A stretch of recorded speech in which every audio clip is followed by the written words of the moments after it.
Saudações a todos e todas, sejam muito bem-vindos, muito bem-vindas a mais uma sessão de estudos do Grupo de Estudos Hegelianos da Universidade Estadual Vale do Acaraú. Eu sou o professor Marcos Fábio Cristiano Nicolau, professor do curso de Filosofia e do mestrado acadêmico em Filosofia desta universidade.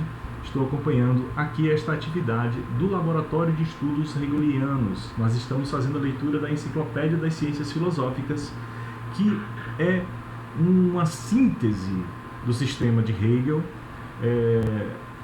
dividida em 3 tomos. O primeiro tomo é o que nós estamos analisando, que é a ciência da lógica. O segundo tomo é a filosofia da natureza. O terceiro tomo é a filosofia do espírito. Estamos concluindo a nossa leitura do conceito preliminar, que é o do primeiro tomo. É uma espécie de introdução geral ao estado da metafísica, como Hegel estava encontrando as questões de âmbito metafísico e de uma filosofia sistemática em seu tempo. Então, essa é a discussão inicial que nós estamos até o momento trabalhando. O grupo, ele não tem um término determinado, né? Nós não temos um dia específico para concluir essa leitura.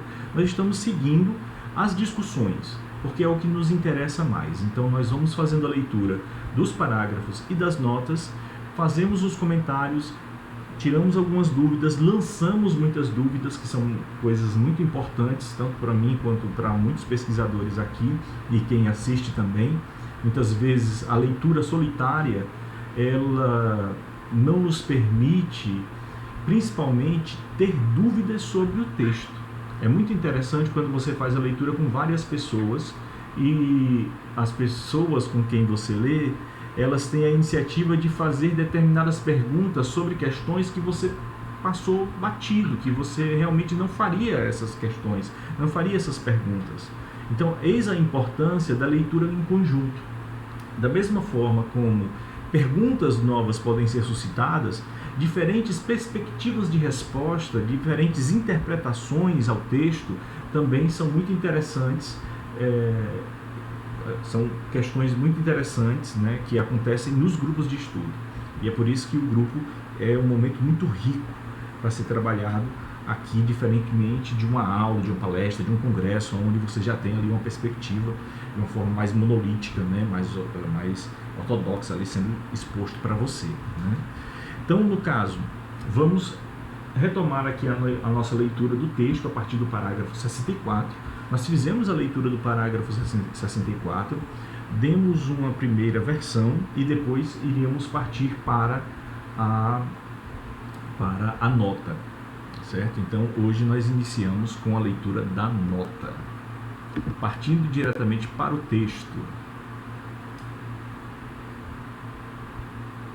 O texto diz: o que sabe esse saber imediato é que o infinito, o eterno, Deus, que está em nossa representação, também é, que na consciência está imediatamente e inseparavelmente unida com essa representação a certeza de seu ser.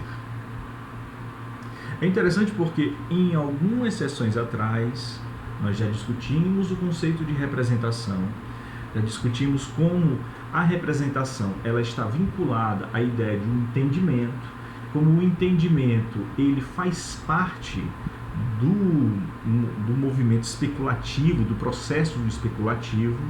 O processo especulativo está vinculado com a própria dialética hegeliana, e a dialética hegeliana é aquilo que embasa a própria razão. Então não dá para você simplesmente identificar entendimento e razão em Hegel, certo? O entendimento, ele é aquilo que a consciência possui, aquilo que nós possuímos, aquilo que é mais particular do indivíduo, né? A razão é algo que nós não apenas possuímos, mas nós estamos, de certa forma, participando da razão. A razão é uma estrutura maior, porque o absoluto é racional, o todo é racional. E a parte é racional porque faz parte do todo. Então, o entendimento é algo que tem muito mais a ver com o humano, e a razão é algo que tem muito mais a ver com o todo, com o real, com o efetivo, com o espírito. Né? Então, isso vai ficar muito mais claro, né? Eu estou falando bem en passant, mas isso vai ficar muito mais claro no decorrer do texto, certo? Isso é muito interessante também nesse momento aqui, porque ele acaba diferenciando o que o Kant disse do que ele vai propor. Já que o Kant, ele trabalha com o entendimento. A razão em Kant também é algo que está muito mais aprimorado, muito mais complexo do que o entendimento, né? Só que ela não assume essa autonomia toda que assume aqui no Hegel. E aí, a representação é o nosso ato, um ato do entendimento, de tentar, a partir da sua atividade, dos seus processos, né, trazer para dentro de si as imagens, a imagem daquilo que ele experiencia, daquilo que o entendimento experiencia, daquilo que nós apreendemos, percebemos, captamos do real. Então nós representamos, certo? A representação, ela é um produto do entendimento. E o entendimento, ele age segundo as leis da razão. Então é mais ou menos essa hierarquia que nós temos que ter em mente quando nós trabalhamos com Hegel. Quando ele diz que o que sabe esse saber imediato é que o infinito, o eterno Deus que está em nossa representação também que na consciência está imediatamente e inseparavelmente unida com essa representação a certeza de seu ser. Então, uma coisa é o que eu sei sobre Deus, o que eu represento de Deus. Para alguns filósofos, outra coisa é o que Deus propriamente é. Eu não tenho como ter garantias, existe essa crítica, né, de que Deus exista simplesmente pelo que eu conheço dele, pelas minhas representações dele. Por quê? Note, ele ainda está aqui às voltas com as consequências do kantismo. Se o que eu conheço é algo limitado, então o que eu conheço de Deus não pode me servir para expressar, falar, determinar, definir nada sobre Deus. Afinal de contas, o meu conhecimento, o meu entendimento, ele é muito limitado para captar algo tão grande, que está tão fora do meu bojo, tão fora da minha linha de abrangência. Só que em Hegel não é assim que funciona, né? Então, no caso, quando não é à toa, como o colega Zoeni falou na semana passada, né, que a filosofia hegeliana é uma filosofia do absoluto. E ela é uma filosofia do absoluto justamente porque a abrangência dessa filosofia, ela capta todas as coisas, né? É realmente uma filosofia que usa essa perspectiva do todo e das partes. É claro que eu estou conhecendo as partes da minha limitação, só que as partes fazem parte do todo. E quando eu conheço as partes, eu estou conhecendo o todo. Por quê? As partes, elas só são enquanto partes do todo. E o todo só é constituído enquanto um todo de partes. Eu não tenho como dissociar essas duas questões. E isso é auxiliado na perspectiva hegeliana pela definição que o Parmênides deu de ontologia, né? Porque o Parmênides estabeleceu que aquilo que eu penso é aquilo que é, e aquilo que é aquilo que é pensável por mim. Então, não há diferença, segundo Parmênides, entre aquilo que eu penso e aquilo que as coisas são. A única exigência desse movimento é que eu pense corretamente. Se eu penso corretamente, então eu capto a realidade tal qual ela é. Isso é muito importante porque isso Hegel vai dizer lá na história da filosofia, nas lições sobre a história da filosofia, que Parmênides ele é importantíssimo por ter nos dado justamente essa visão. E na ciência da lógica, nós vamos ver no primeiro momento que a lógica do ser, Parmênides sendo trazido à baila justamente para dar alicerce a essa proposta hegeliana de falar sobre o absoluto, de falar sobre aquilo que é, falar sobre a coisa em si, falar sobre o nômeno. Então Hegel justifica essa ousadia justamente baseado na perspectiva parmenidiana, né? Então, no caso, por isso é que ele diz que aquilo que eu represento é o próprio ser de Deus. Certo? Aí isso é um desafio, né? Ele está sendo afrontoso com a filosofia kantiana, certo? Então, por mais imediato que seja o meu conhecimento sobre o infinito, ele já é conhecimento sobre o infinito, certo? Ele não é algo de pouca monta, certo? De pouca importância, é de muita importância. Porque, afinal de contas, eu estou falando sobre o infinito. Ah, mas você não está falando tudo aquilo que o infinito é, certo? Eu posso até discutir isso com você. Agora, dizer que aquilo que eu acerto sobre o infinito, aquilo que eu falo sobre o infinito, usando as categorias da razão, usando toda a lógica, toda a estrutura lógica, seguindo essa...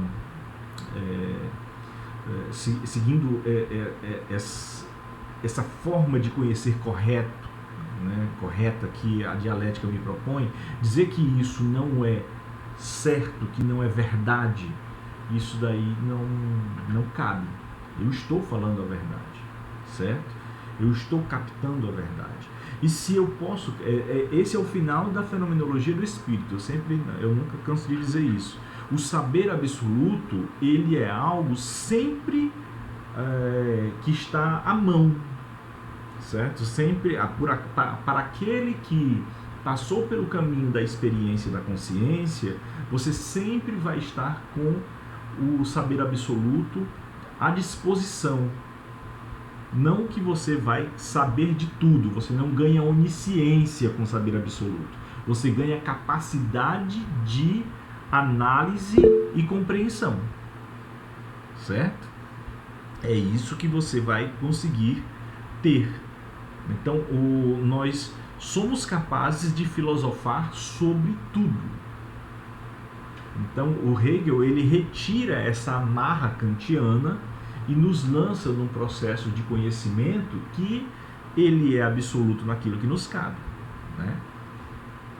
O professor Zoeni fez aqui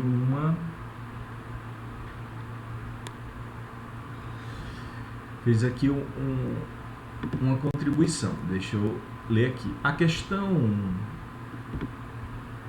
questão, no entanto, o princípio de correção, que ao cabo e ao fim é o de classificação.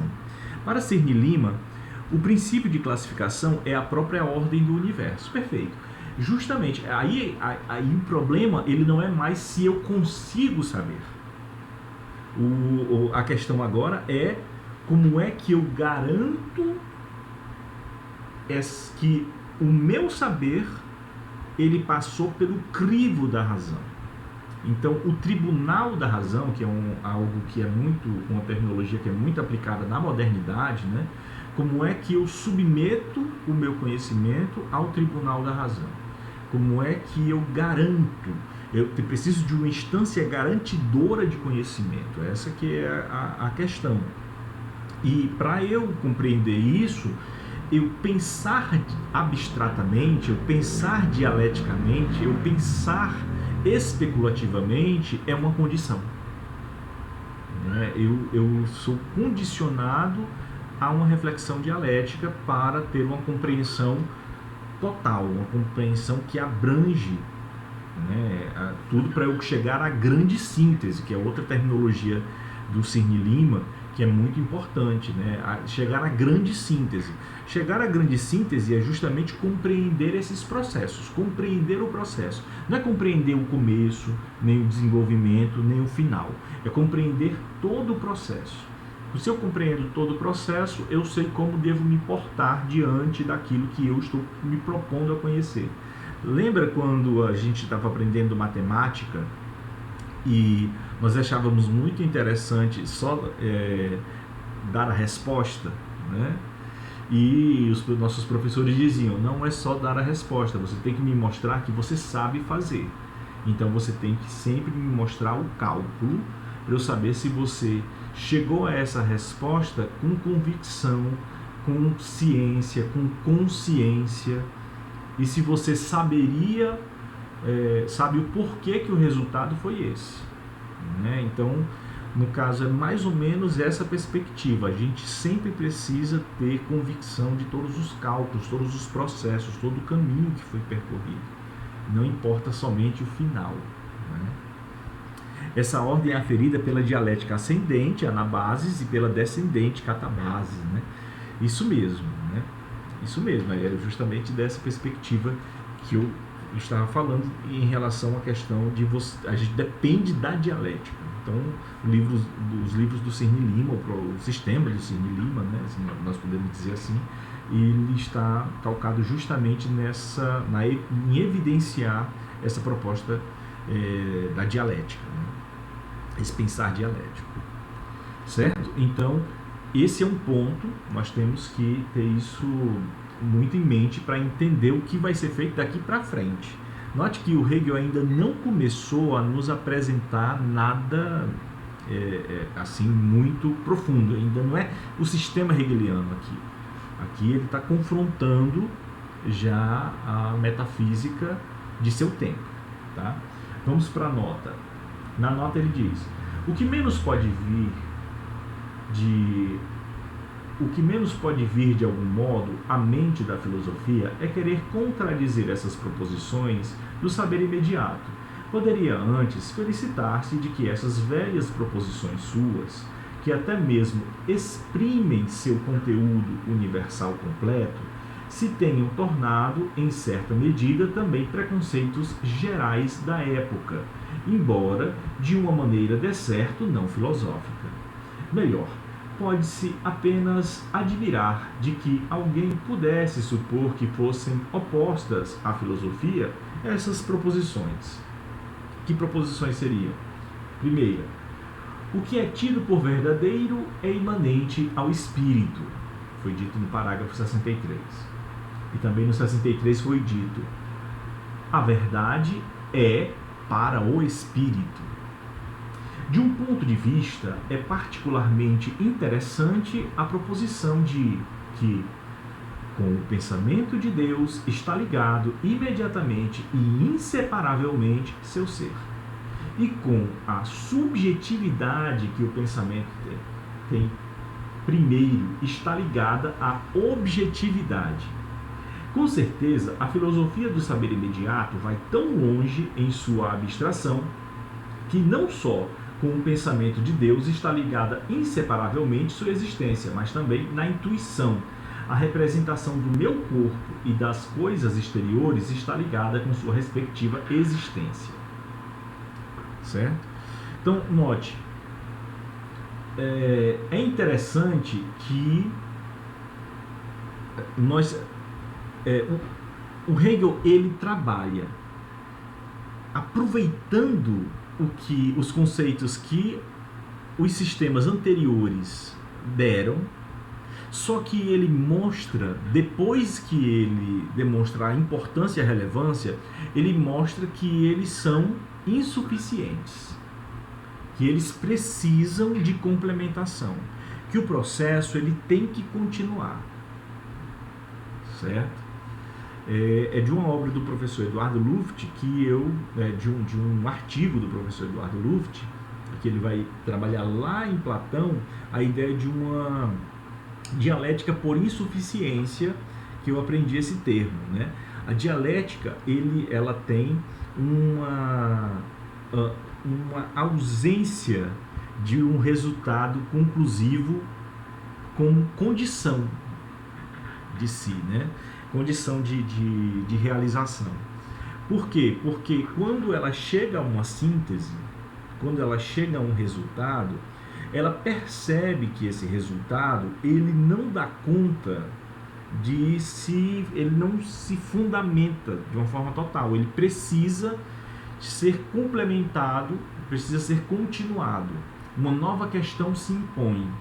Então, nós vamos seguindo no processo dialético por conta de uma insuficiência que é condicional ao processo dialético. Ela é estrutural, é muito interessante essa perspectiva. Então, o Hegel, ele lembra que em parágrafos anteriores ele estava criticando o Jacob, porque o Jacob ele tinha uma filosofia que trabalhava com uma perspectiva uma filosofia do sensível, certo? Só que ele dava a essa sensibilidade um poder e um poder de objetividade que ele acabava sendo muito exacerbado. É como se simplesmente pela própria sensibilidade nós já chegássemos à verdade das coisas, né? Era uma espécie de realismo, ultra-realismo, né? Então, isso é um problema. É um problema porque o Hegel vai dizer que você não pode ver a coisa de forma unilateral. Se o Kant estava lançando toda a questão somente do ponto de vista da subjetividade, do entendimento, aquilo que o humano pode captar através de seus sentidos e representar, né? E se o Jacob estava lançando toda a questão simplesmente naquilo que eu posso intuir dos meus sentidos, né? Aquilo que a sensibilidade pode me... É um empirismo, mas um empirismo mais sofisticado, né? O do Jacob, né? Se nós lançamos mão dessas perspectivas e nós ficamos nela, o Hegel vai dizer que nós estamos sendo muito unilaterais. Nós temos que compreender que há uma insuficiência nessas propostas. O Kant, ele tem sim o seu valor, mas é insuficiente. Assim como era insuficiente a proposta do empirismo, assim como era insuficiente a proposta do racionalismo. Então, eu não vou dizer que estão errados aqueles que acreditam que as coisas podem se dar simplesmente pelas intuições sensíveis. Certo? Eu vou dizer que só isso é insuficiente. Eu preciso de mais elementos. O processo é muito mais complexo, ele é muito mais rico do que isso. Essa é a questão hegeliana, certo? Então, aqui foi lançada uma ideia. Quando o homem representa, quando ele pensa sobre algo, esse algo, por exemplo, é Deus, ele está captando a essência desse algo, a essência de Deus, o ser de Deus. O Hegel vai dizer, ok, certo? Só que esse processo, ele não se basta tão somente na sensação, na empiria. Ele precisa passar pela abstração, pela especulação. Ele começa sim na empiria, ele começa sim na experiência, mas ele não finda na experiência. Ele tem que ir para além da experiência. E aí a necessidade da gente ter lido a Fenomenologia do Espírito é muito grande aqui. Mas nós vamos ter tempo para amadurecer essas ideias. Certo? Nós vamos ter tempo para amadurecer tudo isso. Então, nota, ele está justamente colocando que, para alguns filósofos, A passagem da subjetividade para a objetividade se dá de uma forma muito simples. E ela não é tão simples, não é tão direta, não pode ser tão lisa assim, né?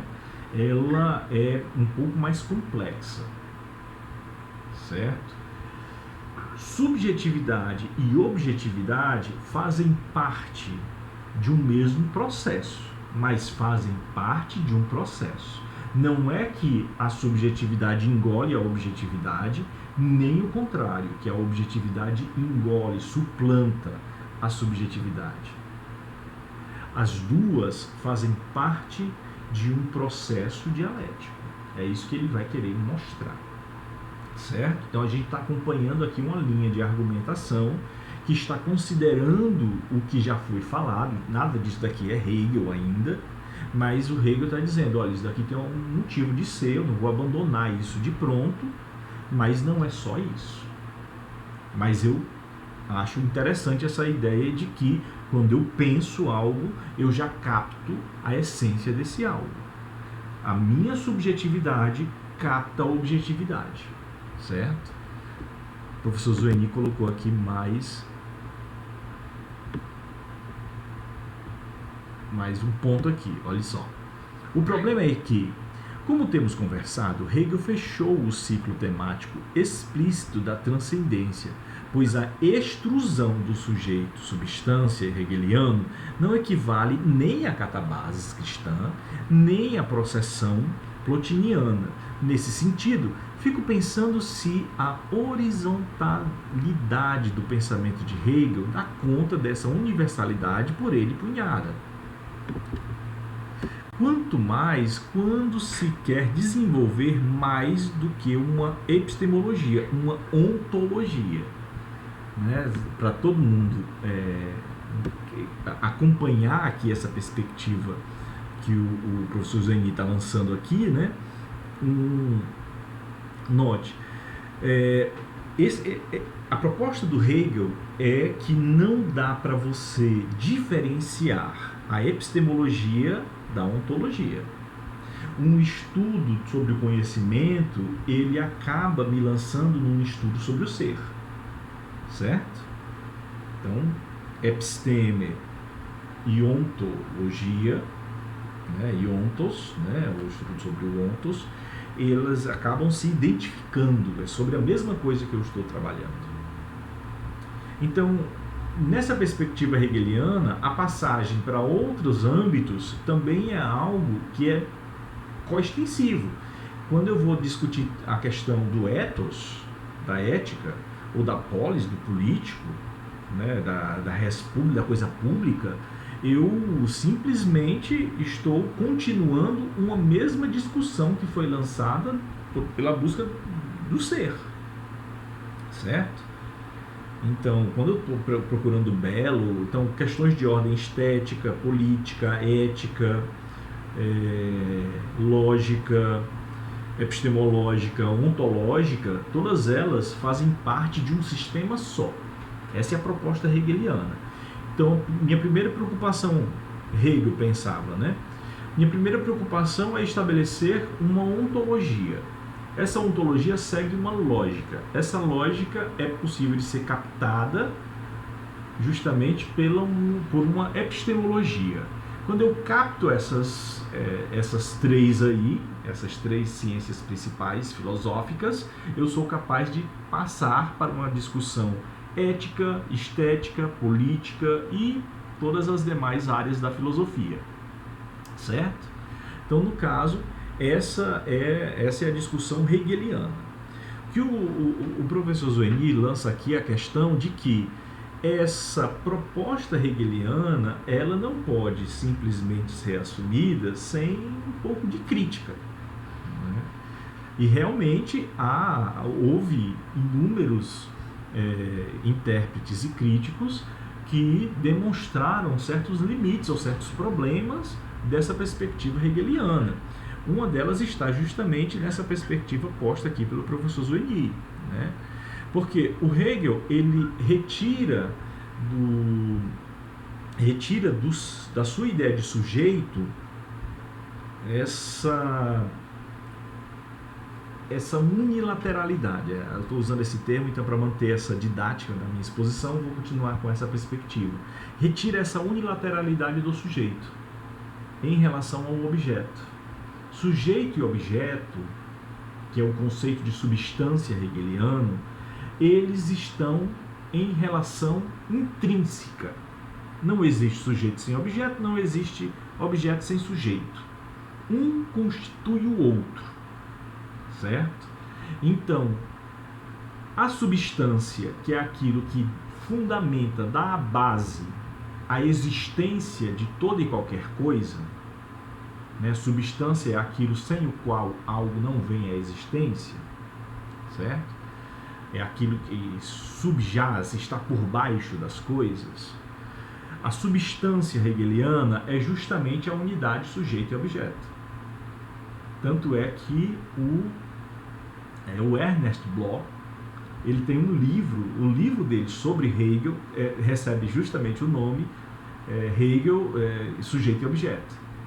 A discussão do Bloch está justamente aí em demonstrar como é importante essa relação, porque é a base de tudo para o Hegel, né? Então, quando ele lança isso, o Zandi está chamando a atenção que isso que foi levantado pelo Cirne Lima, mas que também foi trabalhado pelo nosso colega Lima Vaz, né? Esse processo da catabasis cristã, que não foi bem trabalhado pelo Hegel na perspectiva deles, era justamente essa ideia de que você tem que demonstrar como há uma processualidade, como há uma emanação, né, do ser. Como é que do ser, né, lembrando, eu disse que da ontologia hegeliana você vai tirar toda a discussão. Então, como é que do ser vai emanar todas essas discussões? Isso faz lembrar, como o Zani está nos chamando a atenção, que o Plotino, o Próclo e o Plotino, que são dois filósofos neoplatônicos, eles dizem que toda realidade provém de uma emanação do uno, certo? O uno, a realidade, ela está emanando do uno, né? Ela está em difusão do uno, o uno está sendo difundido nas coisas. E isso dá a ideia, e por isso que a filosofia desses dois neoplatônicos, ela é dialética, porque ela é um processo em difusão, né? Ela está uma ideia de que o uno está em expansão, né? Constituindo tudo. E aí você tem sim uma processualidade aí, certo? Como esses dois, eles são base de um pensamento dos padres da igreja, dos pais da igreja,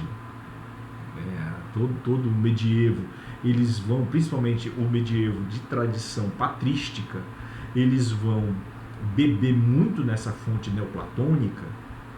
Então, no caso, você vai ter aqui na filosofia cristã esse processo de emanação, porque tem tudo a ver, né? Ora, Deus é a base de tudo e tudo emana de Deus, né? Então, essa ideia aí é muito legal para o cristianismo, né?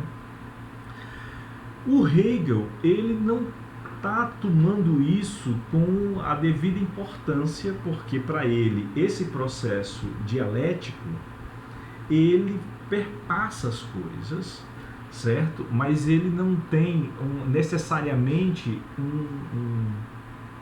um centro, né? Você não tem uma ideia de um uno, você tem um espírito absoluto, mas o espírito absoluto, ele não está trabalhando, embora ele tenha lido e bebido também dos neoplatônicos, ele não pode ser identificado com o espírito absoluto hegeliano. Ele também não é um demiurgo platônico que está produzindo as coisas. Ele está sendo nas coisas. Ele está se constituindo nas coisas. Ele está acontecendo nas coisas. Isso é algo bem diverso, bem diferente, certo? Porque a ideia dos neoplatônicos é que o uno ele está posto, ele está pronto. O espírito absoluto hegeliano ele está sendo, né? Ele está acontecendo. E o absoluto nele está justamente nessa condição de ser sempre, né? De se autofazer sempre, de auto-acontecer sempre, né? Mas ele é processo. Né? Ele não está gerando um processo. Vocês estão entendendo essa discussão? Né? O absoluto hegeliano ele não gera um processo, ele é um processo. Entende? Porque senão ele seria identificado com a substância spinozana. O Spinoza está muito mais próximo do uno de Plotino ou do Próclo do que o Hegel, né? Aí o Hegel, o que ele faz? Ele vai captando um pouco do sistema de cada um. Aí o Spinoza ele diz que o que mantém o Deus, né, é justamente que ele traz para dentro de si uma negação e ele se determina a partir de uma negação, e o Hegel acha isso fabuloso, e ele também capta alguma coisa do Spinoza, mas aí ele diz: o que Spinoza disse não é suficiente, eu preciso continuar elaborando melhor uma sistemática do que o Spinoza fez. E aí ele vai tentar fazer o sistema do absoluto, o sistema do idealismo absoluto, né? Essa pergunta justamente do professor Zoeni, se essa horizontalidade da perspectiva de Hegel, né, dá conta dessa universalidade que ele propõe, é algo que, vamos dizer assim, quem sabe seria um limite encontrado por muitos pensadores que continuavam tentando fazer sistema ainda hoje, né, que eles encontraram, né? Não foi, Zoeni? Porque no caso você tem um absoluto, né, que por mais que ele jogue com o processo de afirmação, negação, que traga o negativo para dentro de si, que ele vá nesse processo de se perder e se encontrar, né? Ele não é ele não é um processo que ele não é um sistema que considere, vamos dizer assim, essa proposta descendente, né? E nem essa proposta ascendente que a proposta cristã propõe. O Hegel ele não vai ser um filósofo que vai trabalhar com essa perspectiva.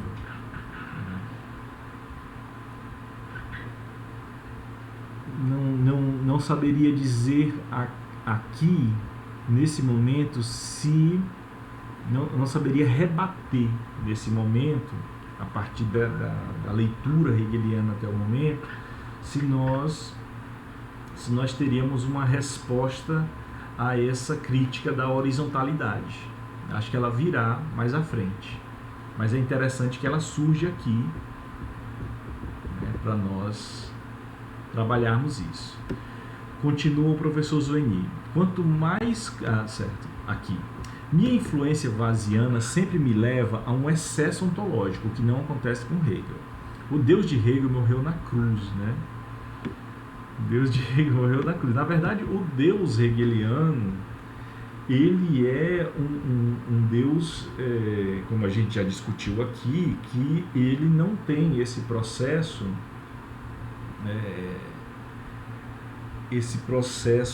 tão terreno, vamos dizer assim,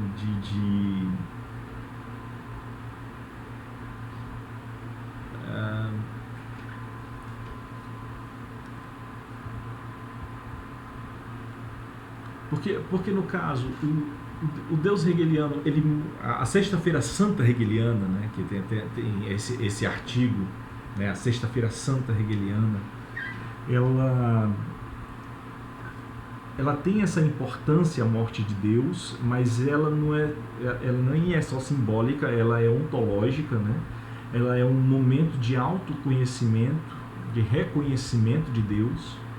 Ela é um momento no qual o absoluto ele está passando pela negação da negação, ele precisa disso para conseguir se efetivar, né?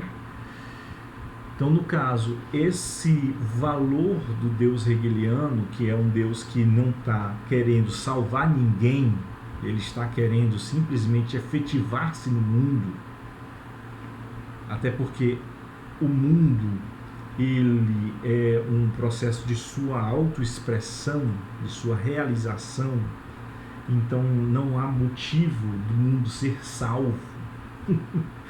Né? Ele precisa sim tomar consciência de si. O mundo precisa tomar consciência de si. Se você quer chamar isso de salvação, é outra história, né? Mas não há um caminho para a perdição. Há no máximo um protelar nesse processo de autoconhecimento do mundo, do absoluto, né? Então, no caso, o Deus hegeliano, ele não tem essa necessidade dessa relação que a religião propõe, desse vínculo do humano, do terreno com o divino. Entende? Ele não tem ele não tem essa preocupação. No máximo, nós poderíamos fazer uma analogia aí com uma discussão hegeliana entre o finito e o infinito, como nós já nos propomos anteriormente. Não é? Mas aí você não está numa discussão, como o Zeni já colocou, de uma anabase e uma catabases, né? Então, depois é interessante até para que todo mundo entre nessa discussão, né, o Zeni está chamando a atenção aqui, né? É interessante porque na sua obra Vida de Jesus, ele é bem diferente, sim, né? Os escritos do jovem Hegel, certo? São os escritos anteriores à fenomenologia do espírito. Eles principalmente os escritos teológicos, né? Eles têm uma carga de uma forte influência kantiana, mas também de uma crença maior nessa perspectiva metafísica que ele está criticando aqui. Até porque era um filósofo em formação, nós estamos falando de um jovem de 20 e poucos anos, né? Então, no caso, nós estamos falando de um filósofo que estava em formação, conhecendo, se apropriando do jargão filosófico, né? Então, na Vida de Jesus, você tem ainda essa discussão bem cristã ainda. Você tem ali um homem de fé ainda falando, né? Mas depois não, depois você tem um rompimento total e uma perspectiva muito mais ampla da ideia de Deus. A religião já tem uma abrangência muito maior para ele, como nós vamos ver no sistema. Mas vamos aqui para o texto, né? Vamos aqui para o texto. Deixa eu lançar mais uma vez aqui a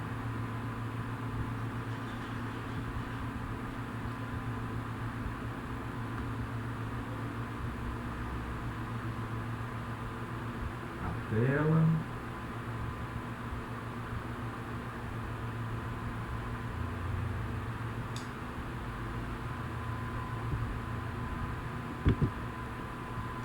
Então notem, ele está expondo então uma perspectiva aqui, uma perspectiva que identifica subjetividade e objetividade, quem sabe de uma forma muito rápida, né? Mas que é basicamente isso que ele quer fazer, mas com a mediação dialética, com a mediação especulativa. Vamos ver onde é que isso vai nos levar. Continuando a nota. Se a filosofia se esforça por provar tal unidade, isto é, por mostrar que reside na natureza do pensamento e da subjetividade mesmo, o fato de ser inseparável do ser ou da objetividade, seja qual for o valor de tal prova, a filosofia deve, em todo caso, estar completamente satisfeita de que seja afirmado e mostrado que suas proposições são também fatos da consciência e, por isso, estão de acordo com a experiência. Viu? No caso, de um lado você tem filósofos que querem racionalizar o processo a ponto de estabelecer a subjetividade ou sujeito como uma base e o principal critério de veracidade, de verdade. Tá? Por outro lado, você tem um grupo que quer estabelecer a experiência, a sensação, a objetividade como a única base de verdade, a qual nós apenas captamos essa verdade. A verdade está nas coisas, é um certo realismo, né? A verdade está aqui, a verdade não está aqui. Eu capto a verdade que eu sinto, certo? Que eu experiencio. E o outro diz, essa experiência ela é carente de qualquer tipo de sentido enquanto não tiver passado pelo crivo da razão. E ela possui uma razão, um sentido, uma lógica que pode ser lida, que pode ser descrita pela minha racionalidade, pelo meu entendimento. Então ela depende do sujeito. O sujeito é que gera verdade. Então, no caso, o Hegel, ele está dizendo, olha, cair em um desses extremos é muito complicado, certo? Então, nós não podemos abrir mão de que a consciência e o entendimento, ele sim, ele é a forma que nós compreendemos, que nós conhecemos o mundo. Nós precisamos conhecer o mundo. Isso está fora de questão, certo?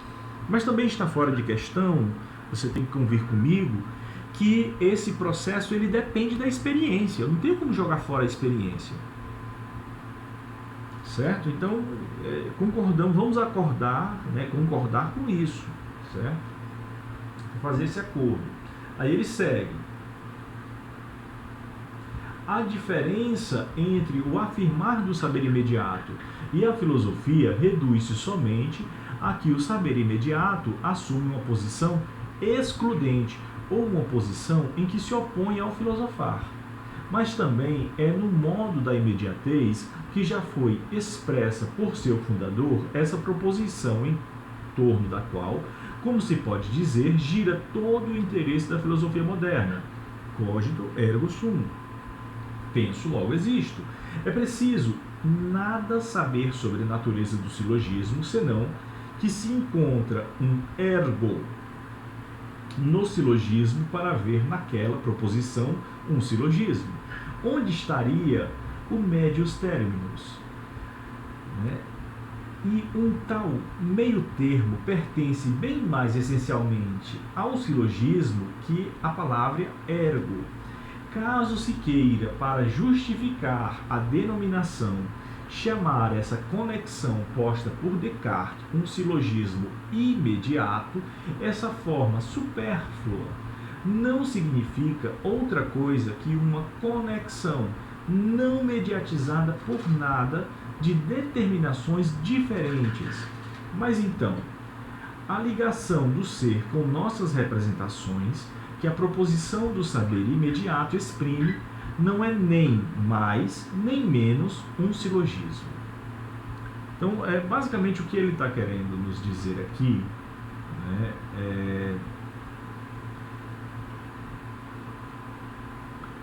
primeiramente, aquela questão de que O saber imediato, que é o saber da experiência, ele se diferencia do saber dito filosófico, aquele que lança a sua crença na subjetividade, que existem processos do entendimento que captam a realidade.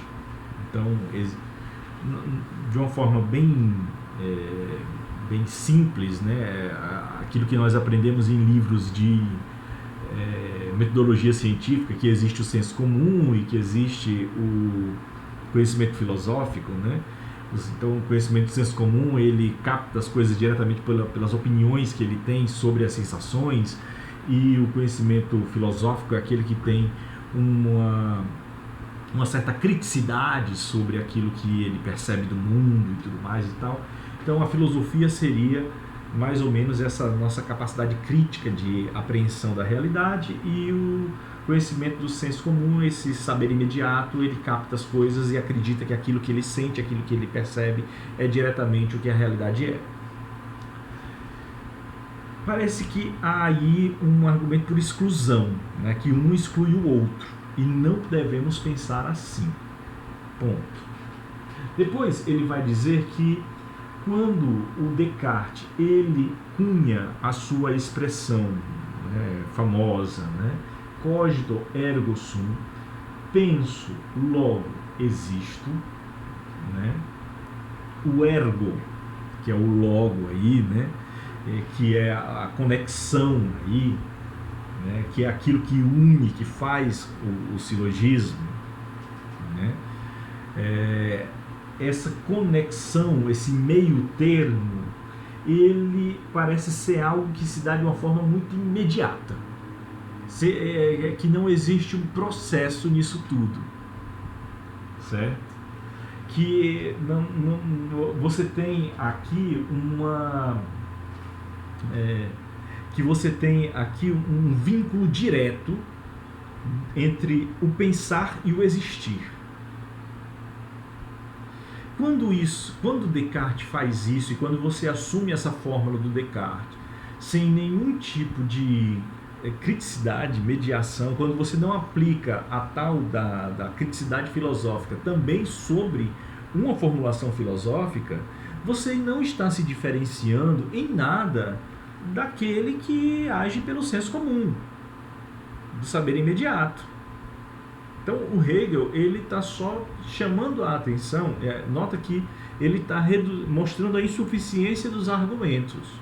Isso é muito importante para ele, porque, mais uma vez eu repito, ele está tentando demonstrar como a filosofia do seu tempo, ela carecia de aperfeiçoamento, de aprimoramento. Ela precisava, ela ainda não dava a resposta ideal, né, para que nós captássemos o mundo, a realidade, o efetivo, o absoluto, tal como ele era. Então, quando você fala, parece que não há uma mediação, parece que não existe um processo aí, quando Descartes emite esse parecer, né? Penso, logo existo.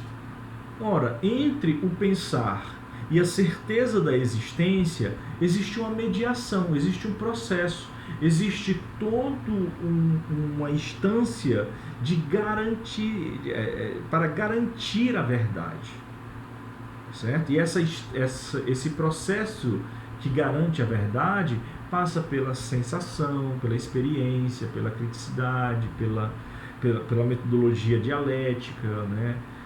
Por todo esse processo especulativo. E da forma que está sendo exposto aqui, nem parece um silogismo de verdade, porque a coisa é muito direta, né? Certo? Então, só para a gente ir compreendendo aqui o que ele está propondo, silogismo imediato aqui. Depois ele diz: da dissertação do senhor Otto sobre a filosofia cartesiana, publicada em 1826, tiro as citações em que o próprio Descartes se explica expressamente que a proposição cogito ergo sum não é um silogismo. As passagens são aí, sobre o método, a carta sobre o mundo. Da primeira passagem, cito as expressões mais precisas. Descartes diz inicialmente: A primeira noção que não se conclui de nenhum silogismo, nem quando de prima notio quae ex nullo silogismus concluditur, é que somos seres pensantes. E prossegue. Nem quando diz alguém eu penso, logo sou ou existo, deduz do pensamento por silogismo a existência. Nec cum quis dicit, ergo cogito, ergo sum sive existo. Existentiam ex cogitatione per syllogismum deducit. Latim, né? Língua morta. Porque Descartes sabe o que é próprio de um silogismo. Ele acrescenta que, se naquela proporção tivesse de haver uma dedução por silogismo, lhe corresponderia a maior. Tudo o que pensa é ou existe. Né? Illud omne quod cogitate est sive existit. Mas essa última proposição antes seria uma proposição previamente a deduzir daquela primeira. Então, não é um silogismo, não é um processo, é simplesmente uma conclusão que o Descartes está chegando. Né? Quando ele diz, penso, logo existo, isso é uma conclusão que é oriunda de um processo, mas que não é uma demonstração via silogismo, que pode ser assumida simplesmente como se ela fosse acabada em si mesma, como se ela fosse uma prova cabal, simplesmente por ser emitida, simplesmente por ser proferida, né? Simplesmente por você dizer, penso logo existo, quem ouve vai dizer, bem, então, ok, né? Se você foi capaz de pensar isso, então eu tenho que aceitar isso, porque isso para mim é uma verdade absoluta. Não, né? Isso não é um silogismo que está todo acabadinho na sua frente. Ela precisa das mediações, e as mediações é que, para que ele tivesse chegado a essa conclusão, ele passou por processos cognitivos, epistemológicos, né? Ele teve que ir lá para a estufa, ele teve que abrir mão das suas sensações, ele teve que... Então, no caso, note como o Hegel ele está sendo crítico dessa ligação direta que dessa aceitação, né, que alguns tiveram dessa formulação cartesiana, tomando-a como se ela fosse um dogma. E, na verdade, né, o próprio Descartes, ele não via essa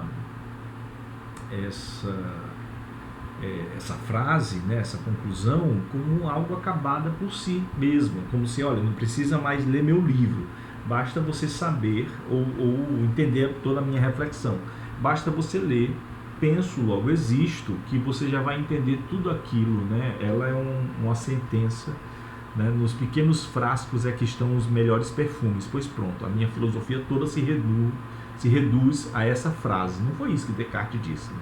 Convenhamos, né? Então, essa é uma perspectiva bem interessante aqui.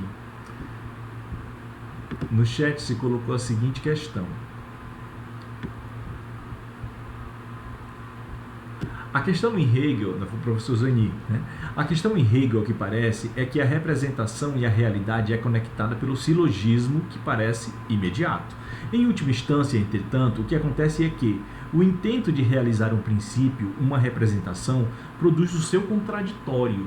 O contraditório destrói a identidade que retorna a si, mas em outro patamar, na medida em que integra o que parecia negar, o conceito, né? O processo de realização do conceito produz algo que nega e que, no entanto, é integrado ao próprio conceito. Retificando, a realidade é silogismo, é efetividade.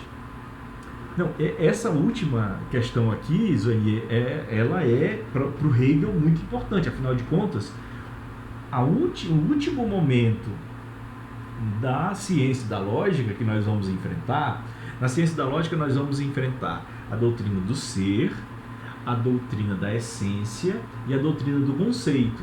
E a doutrina do conceito, ela vai ser um grande silogismo, justamente porque ela vai demonstrar, né, ela vai demonstrar todo o processo lógico do ser.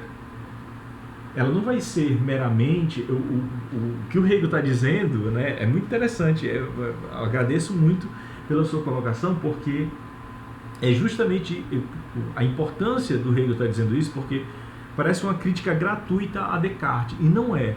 Ele simplesmente está dizendo o seguinte: olha, a minha filosofia, a minha proposta, né, a minha ciência da lógica, ela não vai se encerrar como estão querendo que a filosofia cartesiana se encerre em uma frase. Em uma frase que estão dando um ar de silogismo. Ela não é um silogismo. Ela é simplesmente uma resposta final a todo um processo de mediação. Então, eu vou apresentar para vocês um processo de mediação. Esse processo de mediação, ele vai ter todos os seus momentos, e inclusive o seu último momento de exposição enquanto ideia lógica, que é a doutrina do conceito, ela vai ser concluída, para ficar bem explicado, de forma silogística, né? Ela é, o meu sistema lógico, ele vai findar em um grande silogismo, certo? E esse, justamente, aí no caso, o Zoeni conclui, né? A efetividade é demonstrada não em um tiro de pistola, né? Não, porque essa é uma crítica que ele faz ao Fichte e ao Schelling, que simplesmente tomam o seu conceito de absoluto como pré-existente. Eles partem do absoluto, eles partem de uma relação, de uma mediação direta, no Schelling, entre ser e não ser, né, entre há e não há, e no Schelling, né, no Fichte, entre o há e não há, entre o ser e não ser, entre o eu e não eu, e no Schelling, entre o objetivo e o subjetivo, entre o eu e o mundo, né? Então, simplesmente, ele parte com essa relação já dada, né? Eles partem com essa relação já dada sem explicar como é que essa relação vem a ser.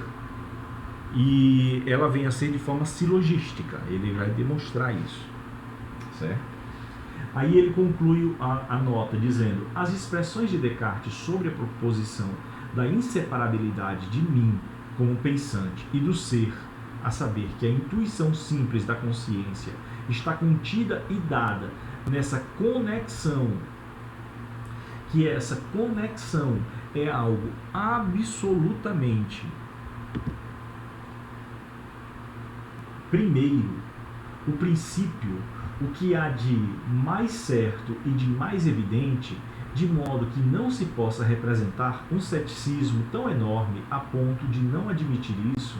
Tais expressões são tão eloquentes e determinadas que as proposições modernas de Jacob e de outros sobre essa conexão imediata só podem contar por repetições supérfluas.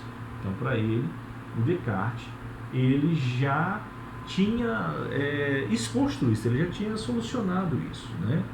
E ele já tinha sido bem claro quanto a isso. E os demais, é muito interessante como ele faz isso, né? Ele já disse pra gente que o Kant não avançou um passo sequer com seu criticismo do que o empirismo já tinha avançado para a ciência. E agora ele diz que o Descartes, ele já tinha dado respostas, e que o Jacob e outros, tentando explicar essas questões cartesianas, eles acabaram apenas repetindo as propostas cartesianas, né?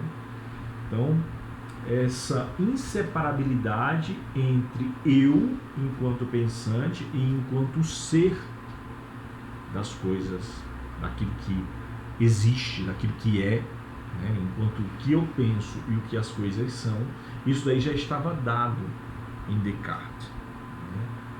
E para ele, para o Hegel, é de suma importância, como eu disse anteriormente, porque ele toma isso já desde o Parmênides como algo importante para a filosofia. Certo? Vamos avançar mais um aqui. 65.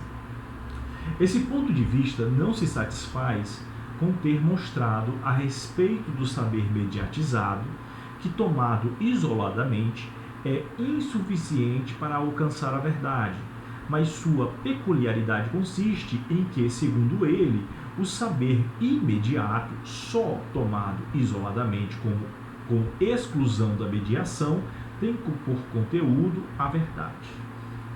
Nessas conclusões mesmas, o ponto de vista mencionado revela-se logo como uma recaída no entendimento metafísico, em seu ou isso ou aquilo. Essa frase aqui é muito importante para o Kierkegaard, né? E assim, pelo fato mesmo, na relação da mediação exterior, que repousa no fixar-se no finito, isto é, em determinações unilaterais que aquela maneira de ver supõe falsamente ter ultrapassado. Deixemos, entretanto, esse ponto sem desenvolvimento, a saber, exclusivamente imediato é afirmado, o saber exclusivamente imediato é afirmado somente como um fato, que aqui na introdução só deve ser tomado segundo essa reflexão exterior. Em si, o que importa é o lógico da oposição entre a imediatez e a mediação. Mas aquele ponto de vista recusa-se a considerar a natureza da coisa, quer dizer, o conceito. Pois uma tal consideração conduz à mediação e mesmo ao autoconhecimento. A verdadeira consideração, a do lógico, tem de encontrar seu lugar no interior da própria ciência. Então, vamos lá retomar do começo, o parágrafo 65. Olha que interessante, né? Aqui ele vai arrematar o que ele estava construindo nos parágrafos anteriores sobre o problema da unilateralidade. Olha o que ele diz. Esse ponto de vista não se satisfaz com ter mostrado a respeito do saber mediatizado que, tomado isoladamente, é insuficiente para alcançar a verdade. Certo? Então, uma coisa é você dizer que o saber mediatizado ou saber imediato, que esse saber é insuficiente. Isso é uma coisa importantíssima, mas a gente não pode se dar por satisfeito com isso, tá? Porque onde é que isso vai nos levar? Isso vai nos levar a uma perspectiva cética de dizer, olha, então, por essa via nós não conseguimos conhecer. Isso já é um avanço, certo? Já é um avanço. Olha, por aqui, por essa via, há uma insuficiência epistemológica, certo? Isso é muito importante porque nos desperta de um sono dogmático, fato. Aí ele continua. Mas sua peculiaridade consiste em que, segundo ele, o saber imediato, só tomado isoladamente com exclusão da mediação, tem por conteúdo a verdade. Né? A peculiaridade dessa perspectiva mencionada anteriormente é que ela não quer somente mostrar que a mediação, que o saber mediado, que ele tem problemas. Ela quer excluir a mediação e ela quer isoladamente manter o imediato como única forma de verdade. E o Hegel vai dizer, olha aí, há um problema aí, certo? Há um problema em você querer converter a sensação em uma única fonte de verdade. Nós sabemos que a mediação, que o processo da relação do sujeito que vai ao objeto, ele tem problemas, mas também a imediação, a compreensão de que o conhecimento me vem direto, isso também é um problema, certo? As duas perspectivas, elas não se sustentam sozinhas. É isso que eu vou querer mostrar aqui. Nessas exclusões mesmas, o ponto de vista mencionado revela-se logo como uma recaída no entendimento metafísico em seu ou isso ou aquilo. Eu chamei a atenção porque tem uma obra que é a crítica do Søren de Kierkegaard ao Hegel, que infelizmente eu acho que não tem tradução ainda, estava num projeto de traduções da obra do Kierkegaard, mas eu acho que ainda não tem essa obra traduzida para o português. Ela é muito legal, muito interessante. Então, ela é em espanhol, que é o ou, né? Ou, né? Que é justamente essa perspectiva aqui, né? Ou isso ou aquilo. Essa dialética do ou, ela é muito problemática, né? Ou isso ou aquilo, porque ela me coloca numa situação aonde eu não posso... ela me põe realmente numa tragédia, né? A tragédia, ela sempre nos põe em becos sem saída, né? Ou isso ou aquilo, sendo que se eu escolho isso eu tenho problemas, se eu escolho aquilo eu tenho problemas, né? Então, ou eu não resolvo a minha situação e eu tenho que escolher por um deles. E o Hegel, no final das contas, ele vai nos colocar a seguinte questão: eu tenho realmente que abrir mão das duas opções, né? Afinal de contas, elas estão postas. A consideração das duas, né? A consideração das duas, elas têm que no meu processo reflexivo, eu tenho que colocar as duas na mesa, né?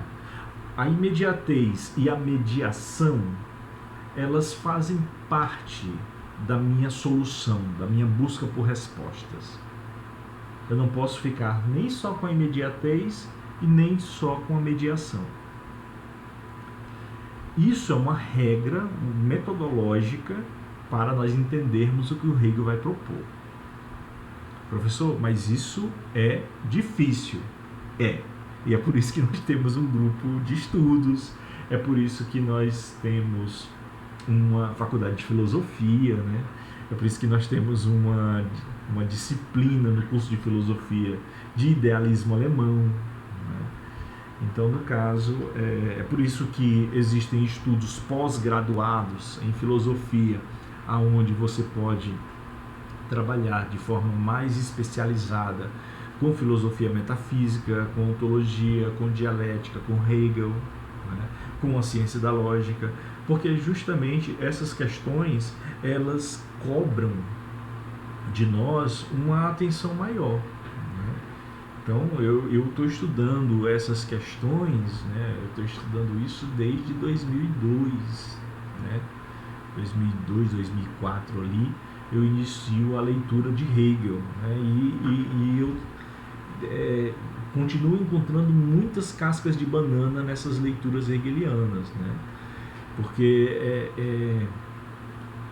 é uma forma de expor um pensamento que nós não temos apenas que nos acostumar, nós temos que nos apropriar.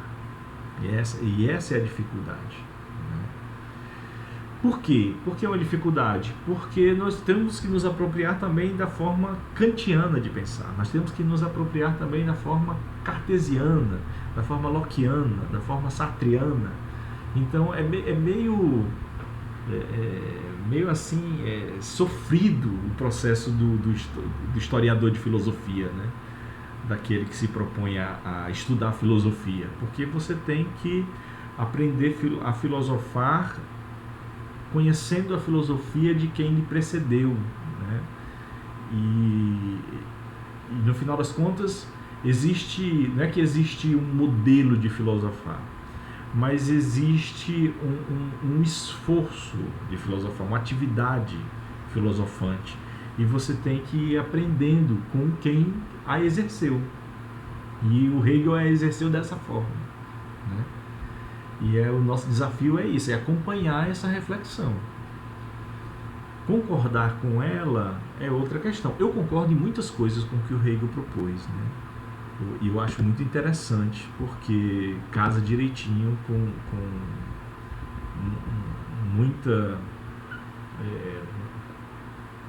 muitas formas de resolver problemas para mim, do dia a dia, né? E assim eu vou somando com os outros, né? Com outros filósofos. O Zoeni colocou aqui que essa proposta do ou, né, uma disjuntiva lógica. Tudo que é também não é, né? O imediato é também mediado, e o imediado é também imediato. Então, nota que é um jogo lógico, é fundir a cuca num primeiro momento, mas o Hegel está querendo justamente chamar a atenção de que esses pensadores que ele está criticando, para eles era muito fácil eles dizerem o seguinte: algo é mediado, passa por uma mediação entre isso e aquilo, entre A e B. Só que eles não se perguntam como é que eles chegaram a esse A e B. Então, A e B que constituem a mediação, esses A e B, eles são dados de forma imediata. E ele não percebe, entende? Eles surgiram, mas só que o Hegel diz, você percebe que eles surgiram do nada.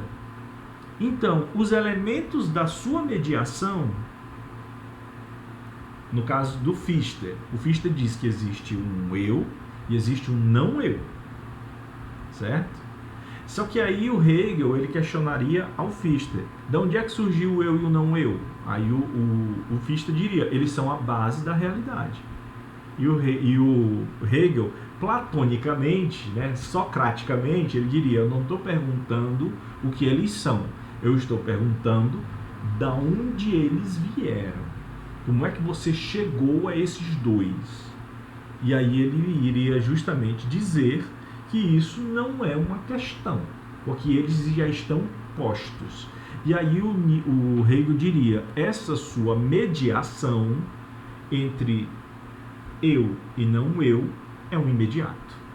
E como isso é um imediato, isso parece que você está puxando uma pistola e dando um tiro para cima, certo? Isso é um tiro de pistola, né? Do nada você está atirando, sem justificativa nenhuma, né? Então, no caso, essa proposta aí de que você não compreende que a mediação ela já é uma imediatez, ela já é imediata, quando você não percebe isso, você está sendo ingênuo. É isso que o Hegel está chamando a atenção. Da mesma forma, aquele que parte da imediatez, que diz, olha, eu sei que essa parede é dura, dúctil, intransponível pela minha mão, justamente porque eu estou captando diretamente aqui essa sensação, estou tendo essa experiência, certo? E isso é me dado de forma imediata. O imediato, ele pressupõe, para vir a acontecer, ele pressupõe um processo, um procedimento. Ele pressupõe que algo aconteça. Esse acontecimento tem um antes e um depois. Esse acontecimento tem um aqui e um agora. Esse acontecimento, ele ocorre num tempo e num espaço. Olha só quantas mediações acontecem em um ato imediato. Entende? Então, você dizer que algo se deu de forma imediata, instantânea, automática, independente, é também uma frase que beira a ingenuidade, porque não dá para você dissociar, e é isso que o Hegel vai mostrar na obra, aqui na Ciência da Lógica.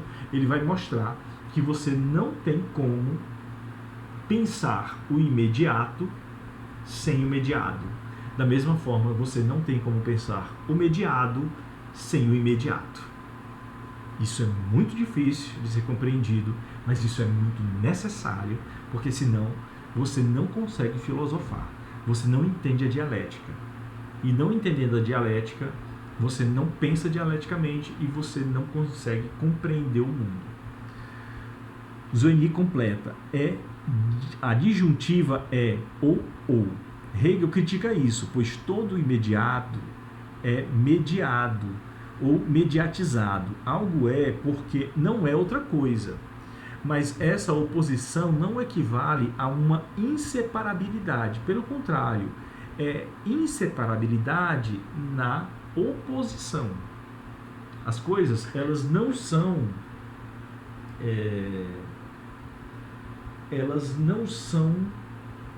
inseparáveis, certo? No sentido de que quando eu penso uma identidade, eu pressuponho uma diferença. A gente ainda vai trabalhar isso mais à frente, certo? Então, eu não sou separado de vocês, porque eu preciso de vocês para demonstrar a minha identidade, porque vocês são os diferentes de mim, certo? Então, vocês só me chamam de Marcos porque eu não sou Zoenir nem Janderlane, entende? Então isso é a minha diferença para com vocês, ela é uma condição para a minha identidade. A minha imediatez passa pela mediação para com vocês. É algo bem simples. Nisso nós somos inseparáveis, certo? Só que nós somos separáveis, com certeza. Eu não sou vocês, já está dito, certo? Vocês vivem sem mim e eu vivo sem vocês, tá? Então, nós não somos tão dependentes assim. Nós somos ontologicamente dependentes, epistemologicamente dependentes, num quadro macro, né? Nesse sentido, tem deixa eu ver se eu falo o nome dela direitinho. Micaela Bordignon, né? Professora da USP.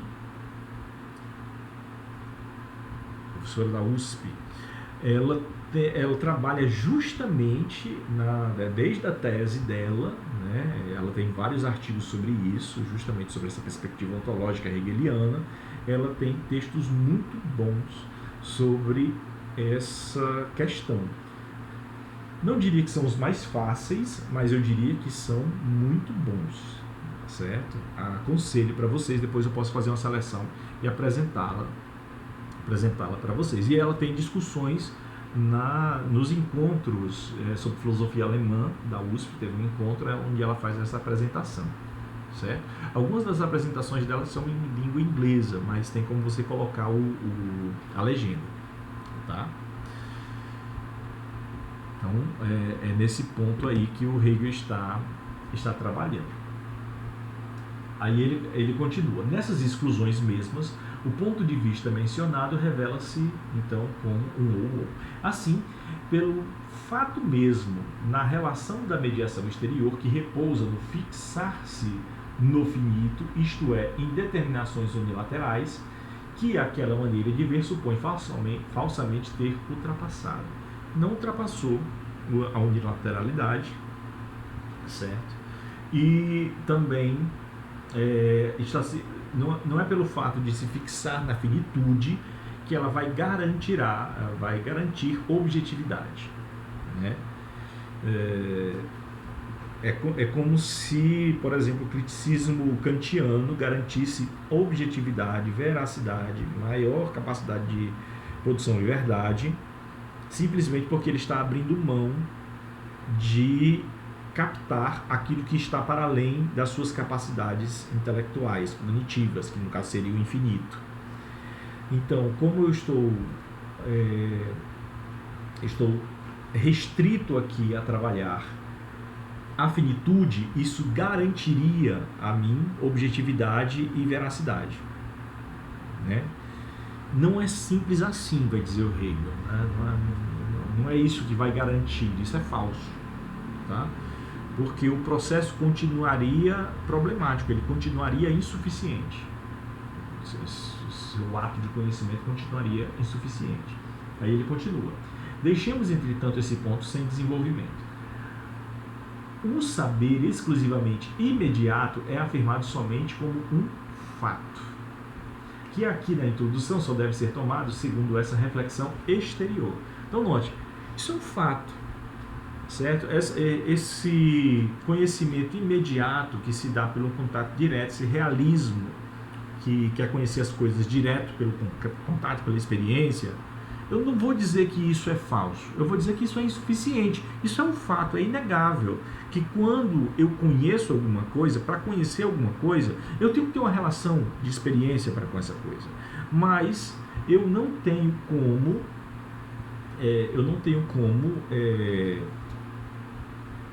desenvolver essa ideia a ponto de dizer que ela vai me levar a qualquer tipo de conhecimento pronto, acabado. Não tem, certo? Eu tenho que reconhecer que há um grande limite nisso. Então ela é parte do processo, ela não é todo o processo. Em si, o que importa é o lógico da oposição entre a imediatez e a mediação, né? O professor Zoenir chama a atenção de que lá no nosso grupo de WhatsApp, né, vocês vão ter acesso ao artigo que nós estávamos comentando, certo? É sempre bom quando vocês verem alguma coisa relacionada às nossas problemáticas aqui, às nossas questões, compartilhem no grupo. Vai ser muito bom a gente poder compartilhar também para enriquecer cada vez mais esses momentos aqui de discussão e discussões no decorrer da semana, certo? Mas aquele ponto de vista recusa-se a considerar a natureza da coisa. O que é a natureza da coisa? A coisa em si, ou como o Hegel chamaria, o conceito da coisa. Pois uma tal consideração conduz à mediação e mesmo ao conhecimento. A verdadeira consideração, a do lógico, tende a encontrar seu lugar no interior da própria ciência. E é isso que ele vai fazer, certo? Por isso que o nome do livro é A Ciência da Lógica. Pequena observação: toda a segunda parte da lógica, a doutrina da essência, é um tratado sobre a unidade essencial que a si mesma se põe da imediatez e da mediação. Isso vai ser muito importante porque lá na doutrina da essência tem uma parte que, por exemplo, quando nós formos trabalhar a ideia de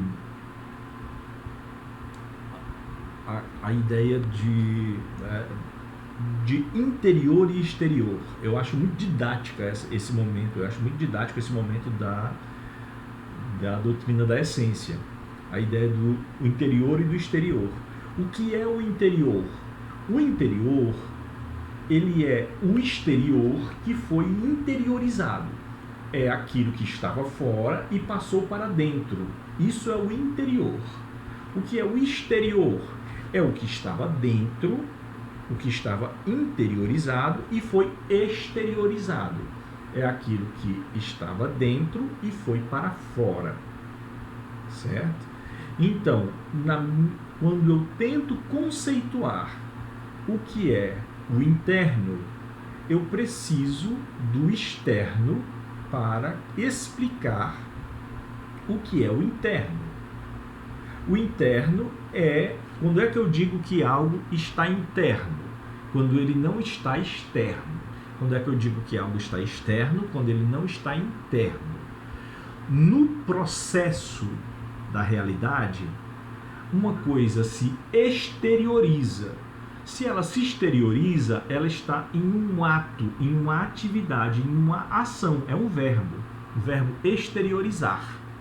Quando algo se exterioriza, quer dizer que ela estava dentro e foi para fora. Quando algo se interioriza, então ele estava fora e se interiorizou e foi para dentro. Entende a reflexão hegeliana? Ele, quando está falando lá na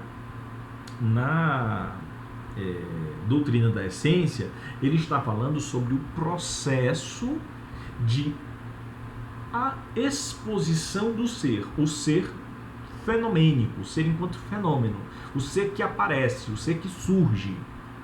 Para ele explicar o ser que surge, que é o ser que vem à existência, ele tem que explicar quando é que algo se exterioriza e quando algo se interioriza.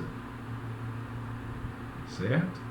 Então, isso é muito interessante porque isso acontece o tempo todo.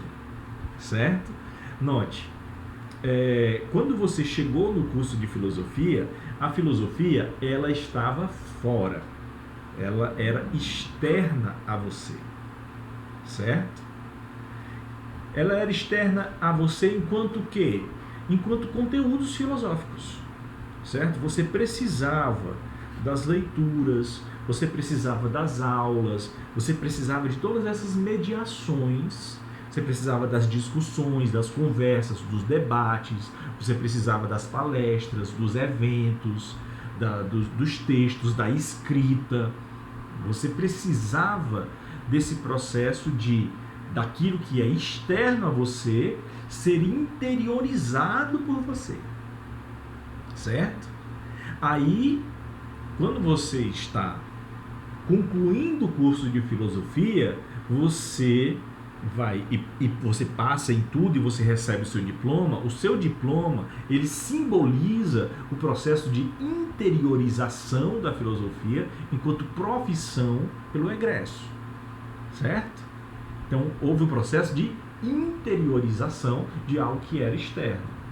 Mas note, não aconteceu só isso, porque todos nós possuímos capacidades intelectuais que nos capacitam ao filosofar. Não é isso que a gente aprende, principalmente na disciplina de introdução à filosofia. Nós aprendemos que todos nós estamos abertos ao filosofar. E em muitas palestras que nós ouvimos no decorrer do curso, ou mesmo em vídeos e tudo mais, nós sempre ouvimos que a filosofia está aberta para todos. Que a filosofia, como dizia o Feuerbach, ela não devia nem ser chamada de filosofia, devia ser chamada de antropologia, de tão humana que ela é.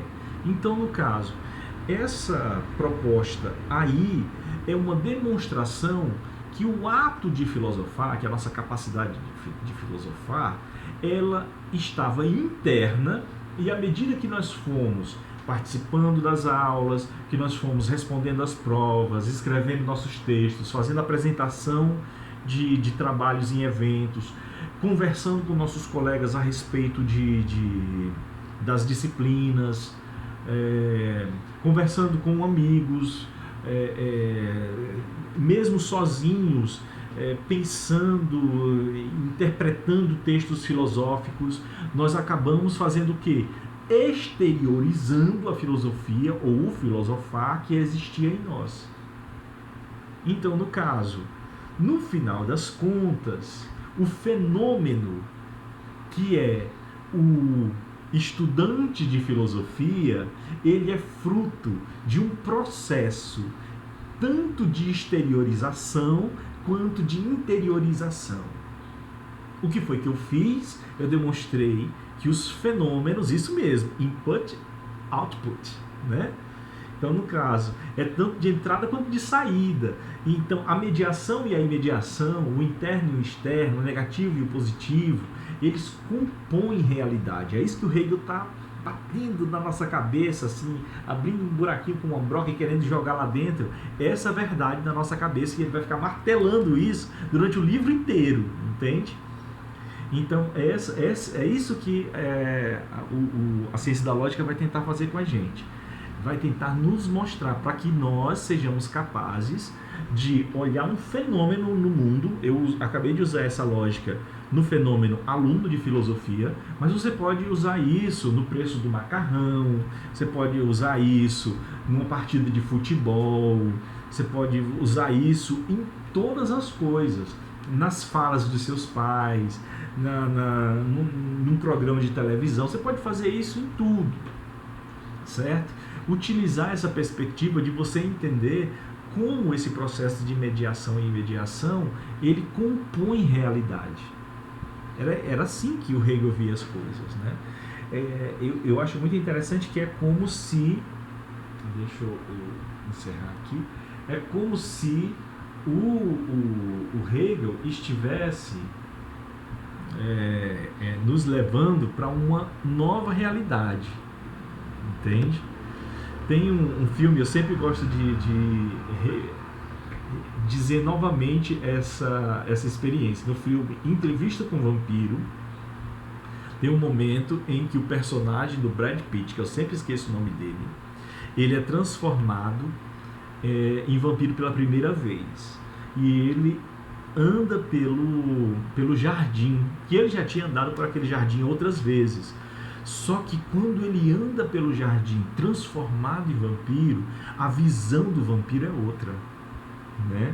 Ele vê a estátua que tem lá no centro do jardim, ele olha para ela, se vira, abre os olhos assim para ele e tal, e ele se assusta e tal.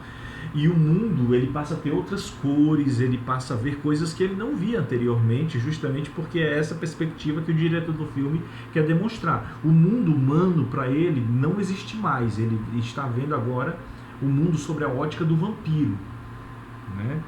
E muitas coisas que faziam sentido para ele enquanto humano já não fazem não fazem mais sentido quanto vampiro. Eu gosto dessa analogia quando nós vamos entendendo algumas teorias filosóficas, né? Algumas relações no mundo começam a ser desnudadas na nossa frente, e coisas que pareciam para nós insolúveis, na verdade a gente mostra que elas eram insolúveis por conta da nossa ingenuidade. Elas são bem solúveis, né? Podem existir problemas de falta de vontade, podem existir problemas de falta de organização, né? Mas que existem soluções para certos problemas do nosso dia a dia, de ordem econômica, política, social. Existem soluções, né? E nós começamos a ver que os problemas também, que muitas vezes são herdados por nós, eles não existiram desde sempre.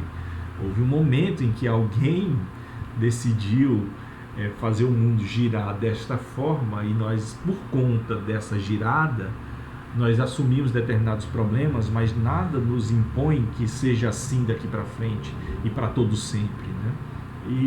Então, é por isso que eu comparo o leitor de filosofia e de literatura e de química e de biologia e de qualquer ciência, a pessoa que adquire determinado conhecimento, ele não vai permanecer com uma leitura simples do mundo, né? O mundo vai se apresentar para ele com outras cores, né? Então é mais ou menos isso que o Hegel está querendo nos apresentar aqui. Chegamos então ao nosso teto, né? Então, só usando aqui a frase final do professor Zwingli, né? E quanto mais se ensina, mais se aprende, né? A recíproca é verdadeira, é fato, meu caro. Gente, eu agradeço muito por vocês terem compartilhado comigo essa tarde. Os encontros estão sendo gravados, né? Depois eu vou editar todos e vou repassar para vocês os links direitinho para vocês revisitarem, para vocês também divulgarem entre os colegas. Próxima semana a gente se vê. De antemão, eu queria dizer para vocês fazerem a leitura para tentarmos finalizar o conceito preliminar nesse semestre, né? Avançar um pouco mais nessas discussões, mas de antemão eu acho que nós já estamos cumprindo bem aqui com a nossa função, que é discutir, que é debater. Para mim é sempre muito bom poder expor as minhas ideias aqui com vocês e ter a interação de vocês. Cuidem-se, cuidem dos seus. Até semana que vem. Um abraço. Tchau.